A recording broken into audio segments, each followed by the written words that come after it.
एक बिजनेसमैन जिसके लिए एजुकेशन एक बड़ा बिजनेस है, पैसों की लालच में वो इतना नीचे गिर चुका है कि उसने कई बच्चों की जान ले ली। हर सरकारी डिपार्टमेंट उसकी जेब में है, उसे रोकेगा कौन और कैसे? यह कहानी है 2023 में रिलीज हुई कन्नड़ा फिल्म क्रांति की, जिसे आज मैं एक्सप्लेन करने वाला हूँ। लेकिन इसके अलावा कमेंट में मुझे बताना कि आप किस फिल्म की एक्सप्लेनेशन वीडियो को देखना चाहते हैं। कहानी की शुरुआत होती है सलात्री फाउंडेशन के मालिक सलात्री के नापाक इरादों के साथ, जो कि कर्नाटका के लगभग 17,000 प्राइवेट स्कूलों का मालिक है। लेकिन अब उसकी नज़र स्टेट के 12,000 गवर्नमेंट कॉलेजेस पर है, जिसे वो अपने फाउंडेशन में मिलाकर उन स्कूलों की ज़मीनों पर प्राइवेट स्कूल्स, मॉल्स और ट्रेडिंग सेंटर्स बनाना चाहता है। अपने नापाक इरादों को कामयाब करने के लिए सलात्री अपने एक गुंडे नारसप्पा के साथ मिलकर स्टेट के एजुकेशन मिनिस्टर वामन राव के साथ मीटिंग करता है और उसे अपना प्लान बताता है। जिसके बाद नारसप्पा का बेटा नंजप्पा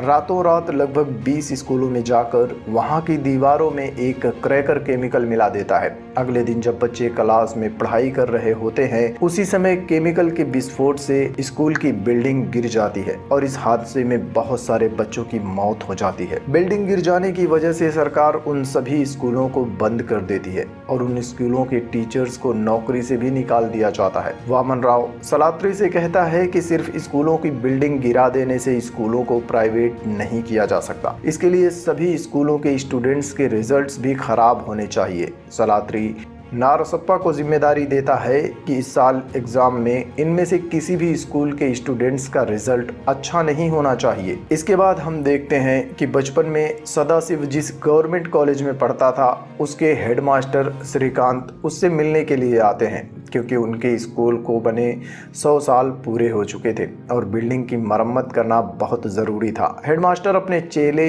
एजुकेशन मिनिस्टर सदाशिव से स्कूल की बिल्डिंग को मरम्मत करवाने के लिए कहते हैं, लेकिन उन्हें तो अपने चेले के नापाक इरादों के बारे में पता भी नहीं था। वो नहीं जानते थे कि उनका पढ़ाया लड़का आज उनके ही स्कूल को गिराकर उसकी जगह पर प्राइवेट स्कूल बनाना चाहता है। सदाशिव उन्हें बिल्डिंग की मरम्मत कराने का आश्वासन दे देता है। स्कूल के 100 साल पूरा होने की खुशी में स्कूल में एक फंक्शन रखा गया था। हेडमास्टर अपने चेले को फंक्शन में आने का इन्विटेशन देकर वहां से चले जाते हैं। दूसरी तरफ हम देखते हैं यूरोप में एक इंडियन बिजनेसमैन क्रांति रायना को, जो बहुत बड़े बिजनेस एम्पायर KR ग्रुप्स का मालिक है और दुनिया भर में उसका बिजनेस फैला हुआ है। क्रांति रायना एक बिजनेस मीटिंग में होता है, तभी उसे अपने स्कूल के हेडमास्टर श्रीकांत का कॉल आता है, जो उसे भी स्कूल के 100 साल पूरा होने पर फंक्शन में आने के लिए इनवाइट करते हैं। क्रांति अपने मास्टर की बात मानकर 20 साल बाद इंडिया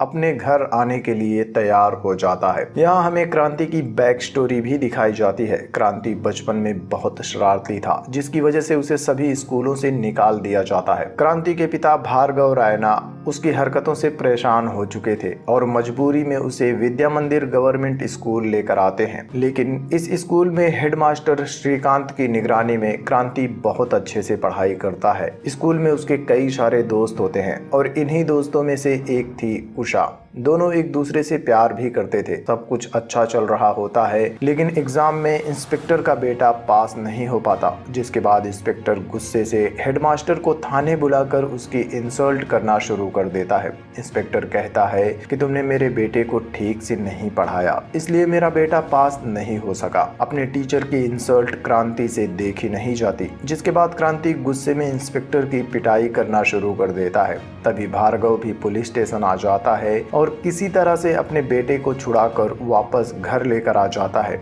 लेकिन अब भार्गव अपने बेटे क्रांति की हरकतों से पूरी तरह से परेशान हो चुका था, इसलिए वो क्रांति को यूरोप में अपने भाई के पास पढ़ने के लिए भेज देता है। कहानी प्रेजेंट में आ जाती है और अब क्रांति इंडिया आ जाता है। क्रांति की बहन और उसके दादा दादी सब लोग क्रांति को देखकर खुश हो जाते हैं, लेकिन क्रांति के पिता अब भी उससे बात नहीं करते। क्रांति अपनी फैमिली से मिलकर बहुत खुश होता है। अगले दिन क्रांति अपने स्कूल जाता है, जहाँ उसके स्कूल के सारे दोस्त और उषा भी होती है।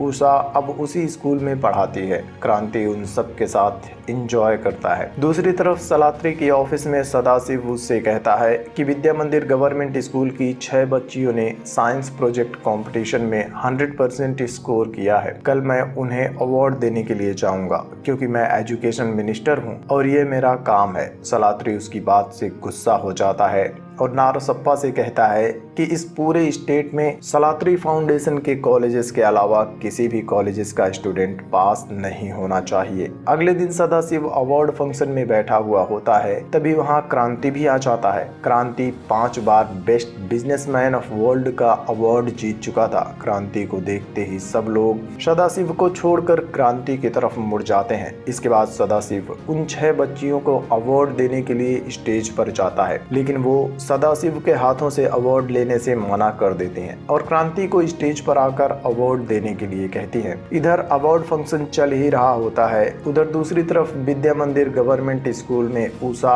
और सभी टीचर्स मिलकर एग्जाम की कॉपियां चेक कर रही होती हैं। तभी वहां अपने आदमियों के साथ नारसप्पा का बेटा नंजप्पा आ जाता है। वो सभी टीचर्स को डराकर उनसे कहता है, इस साल तुम सभी बच्चों को उतने ही नंबर दोगे जितना मैं कहूँगा और कोई भी बच्चा पास नहीं होना चाहिए। सभी टीचर्स उसकी धमकी से डर जाते हैं और कॉपियों में सभी स्टूडेंट्स को फेल कर देते हैं, लेकिन उषा चुपके से इस पूरे घटनाक्रम का वीडियो बना रही होती है। उन लोगों के कॉपी चेक कर लेने के बाद नंजप्पा अपने आदमियों के साथ उन कॉपियों को लेकर जाने लगता है। इधर अवार्ड फंक्शन में उषा को ना देखकर क्रांति उषा को कॉल करता है, जिससे कि नंजप्पा को पता चल जाता है कि उषा ने वीडियो बना लिया है। उषा उन लोगों से बचकर भागने लगती है और मार्केट में उसका फोन गिर जाता है। एक बूढ़ी औरत क्रांति का कॉल पिक करके उसे बताती है कि कुछ गुंडे उषा का पीछा कर रहे हैं। फाइनली उषा को बचाने के लिए क्रांति वहां आ जाता है और नंजप्पा के साथ साथ उसके सभी आदमियों की जबरदस्त धुलाई करता है और फिर नंजप्पा को लेकर वो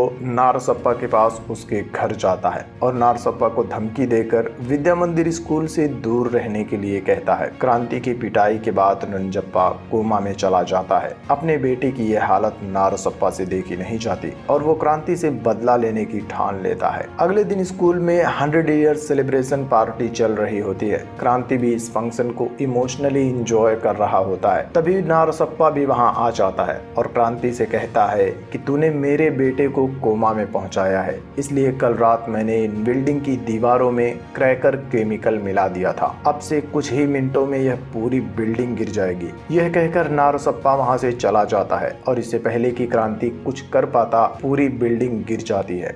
भयंकर तबाही मच जाती है। कई स्टूडेंट्स बुरी तरह से घायल हो जाते हैं। उन्हें हॉस्पिटल में भर्ती करवा दिया जाता है। अभी तक क्रांति को सदाशिव और सलात्री के नापाक इरादों के बारे में कुछ भी नहीं पता था। वो अपने हेडमास्टर से कहता है कि स्कूल की बिल्डिंग की चिंता आप मुझ पर छोड़ दीजिए, 1 महीने के अंदर ही मैं इसे बनवा दूंगा। लेकिन हेडमास्टर उससे कहते हैं कि क्रांति, अगर इस स्कूल को तुम बनवाओगे तो यह एक चैरिटी होगी, लेकिन अगर गवर्नमेंट इसे बनाएगी तो यह उनकी ड्यूटी होगी। मेरे कई बार रिक्वेस्ट करने के बाद भी गवर्नमेंट और सदाशिव ने भी इस स्कूल की मरम्मत की तरफ ध्यान नहीं दिया, इसलिए अब तुम वादा करो कि तुम उन्हें इस स्कूल को वापस बनाने के लिए मजबूर कर दोगे। आगे हम देखते हैं कि स्कूल टूटने के बाद क्रांति के दूसरे घर में बच्चों को पढ़ाने के लिए पूरा इंतजाम कर दिया जाता है। एक तरफ बच्चों की क्लास चल रही होती है तो वहीं दूसरी तरफ स्कूल को बनवाने के लिए हेडमास्टर और क्रांति एक एक करके सभी गवर्नमेंट ऑफिस के चक्कर लगाते रहते हैं, लेकिन कोई भी उनकी बात पर ध्यान नहीं देता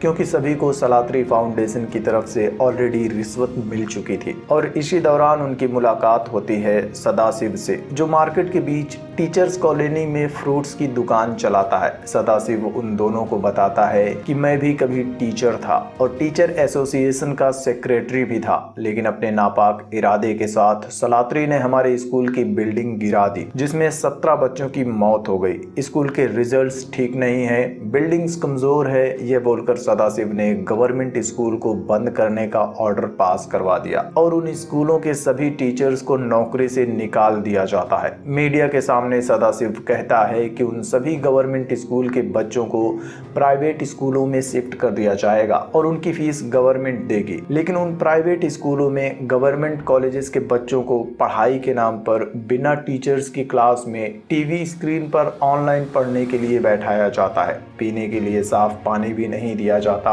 बच्चों के भविष्य के साथ खिलवाड़ हो रहा था। स्कूल और नौकरी छूट जाने के बाद से सभी टीचर्स बेरोजगार हो गए थे, जिसके बाद भार्गव जी ने हमें रहने के लिए यह पूरी कॉलोनी डोनेट कर दी थी। लेकिन आज भी हम लोग सलात्री फाउंडेशन के खिलाफ प्रोटेस्ट करते रहते हैं। इसलिए सलात्री नारसप्पा को भेजकर इस जगह के पेपर्स पर जबरदस्ती साइन करवाना चाहता है, ताकि वो हमें यहाँ से निकाल कर बेघर कर सके। सदाशिव की पूरी कहानी सुनने के बाद क्रांति टीचर्स कॉलोनी में जाता है, नारसप्पा और उसके आदमियों की पिटाई करता है। दूसरी तरफ कोर्ट में क्रांति की बहन ज्योति और भार्गव दोनों सलात्री के अगेंस्ट केस लड़ रहे होते हैं। समय से पेपर ना मिलने की वजह से कोर्ट इस केस को खारिज कर देती है। अगले दिन 12,000 स्कूलों में इन्वेस्ट करने के लिए सलात्री इन्वेस्टर्स के साथ मीटिंग कर रहा होता है। तभी वहां क्रांति भी आ जाता है। क्रांति इंटरनेशनल बिजनेसमैन है, इसलिए सभी इन्वेस्टर्स भी उसे जानते थे। क्रांति उन सभी को इन्वेस्ट करने से मना कर देता है और आखिर में सलात्री को धमकी देता है कि अगर तुम मुझसे पंगा लोगे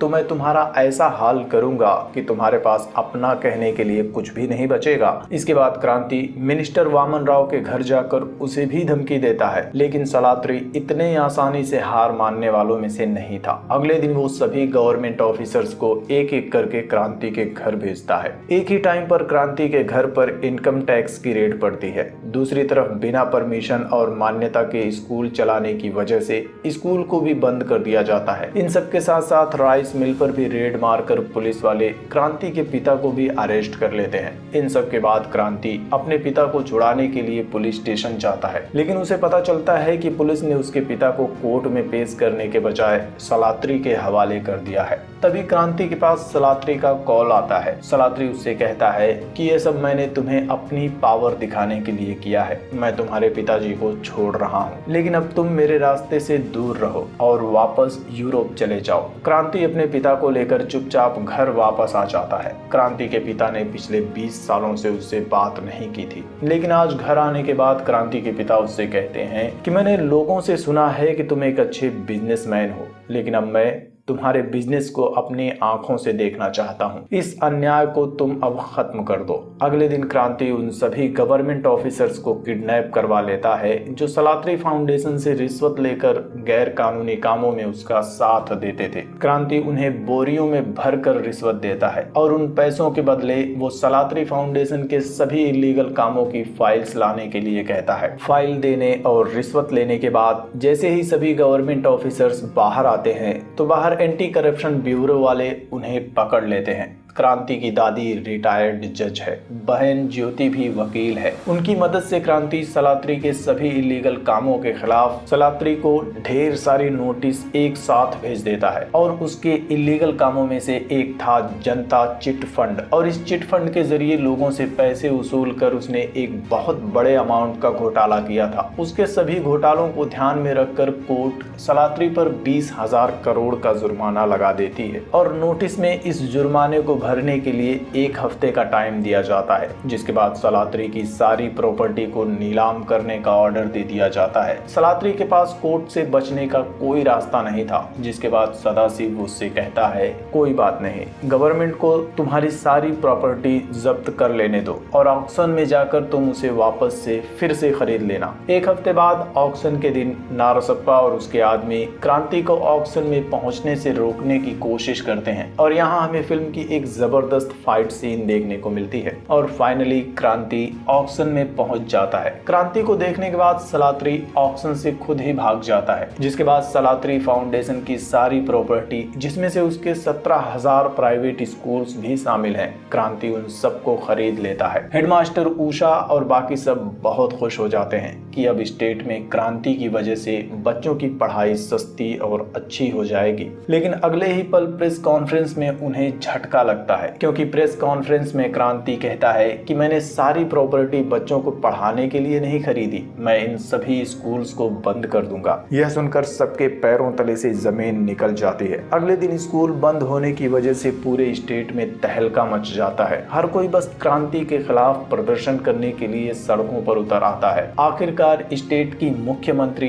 मजबूरन क्रांति को नेगोशिएशन के लिए बुलाती है। यह नेगोशिएशन लाइव टेलीकास्ट भी हो रहा होता है, जिसके बाद क्रांति उनसे कहता है कि आज मैंने अपनी प्राइवेट प्रॉपर्टी के 17,000 स्कूलों को बंद कर दिया तो सभी को राइट टू एजुकेशन की याद आ रही है। सभी लोग मुझे मुजरिम समझ रहे हैं, लेकिन जब गवर्नमेंट ने 12,000 स्कूलों को एक साथ बंद करके सलात्री फाउंडेशन को देने का ऑर्डर पास किया था, तब किसी को भी राइट टू एजुकेशन की याद नहीं आई। उन स्कूलों के टीचर्स की नौकरी चली गई। जिन बच्चों के पेरेंट्स प्राइवेट स्कूलों की फीस अफोर्ड नहीं कर पाए, वो बच्चे चाइल्ड लेबर बन गए। और अगर गवर्नमेंट उन 12,000 स्कूलों को बनाकर वापस ओपन करती है, साथ ही सलात्री और उसके साथियों को सजा देती है, तो मैं अपने सभी स्कूलों को ओपन कर दूंगा और उन्हें गवर्नमेंट को सौंप दूंगा। क्रांति के इस बयान के बाद स्टेट में बदलाव की एक लहर चल पड़ती है और गवर्नमेंट भी उन 12,000 स्कूलों को रीओपन करने का ऑर्डर पास कर देती है। सदाशिव को भी अपनी गलती का एहसास हो चुका था। वो अपना इस्तीफा देकर गवाही देने के लिए राजी हो जाता है और इन द एंड